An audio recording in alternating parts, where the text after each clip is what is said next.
नमस्कार.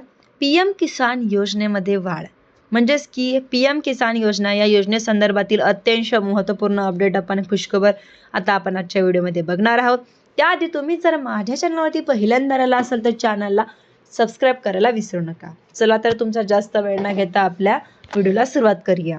कारण की पुढील 5 वर्षाकरता तब्बल 5 वर्षासाठी पी.एम. किसान या योजनेसाठी लागणारा जो काही निधी आहे तर तो निधी 2030-31 पर्यंत निधी मंजूर करण्यात आलेला आहे. ही अत्यंत महत्त्वपूर्ण अपडेट आहे की पी.एम. किसानच्या लाभार्थ्यांसाठी बघा जी काही अपडेट आहे ती थोड्या वेळापूर्वी आलेली आहे.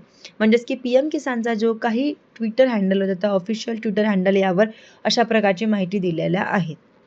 परंतु हिंदीमध्ये सांगितले आपण मराठीमध्ये बघणार आहोत की काय काय लिहिलेलं आहे. तर माहितीमध्ये 3.15 लाख करोड रुपये या एवढ्या मोठ्या निधीला मंत्रिमंडळाच्या द्वारे केंद्रीय मंत्रिमंडळाच्या द्वारे परत पी.एम. किसान योजनेच्या लाभार्थ्यांना 3.15 लाख करोड रुपयाचा निधी आहे.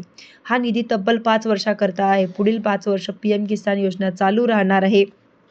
यासाठी कुणाच्या मनामध्ये शंका नसायला पाहिजे. पी.एम. किसान योजनेच्या पुढील 5 वर्षासाठी म्हणजेच की 2,000 रुपये हे तुम्हाला मिळणार आहे 4 महिन्यांमधून आणि ही आता योजना 2031 पर्यंत चालू राहण्याची मंजुरी दिलेली आहे. त्यासाठी जो निधी आहे तो मंजूर करण्यात आलेला आहे. केंद्रीय मंत्रिमंडळाच्या बैठकीमध्ये ही जस की मंत्रिमंडळाची बैठक झाली त्यामध्ये पी.एम. किसानला लागणारा जो निधी आहे तो मंजूर या ठिकाणी झालेला आहे. धन्यवाद.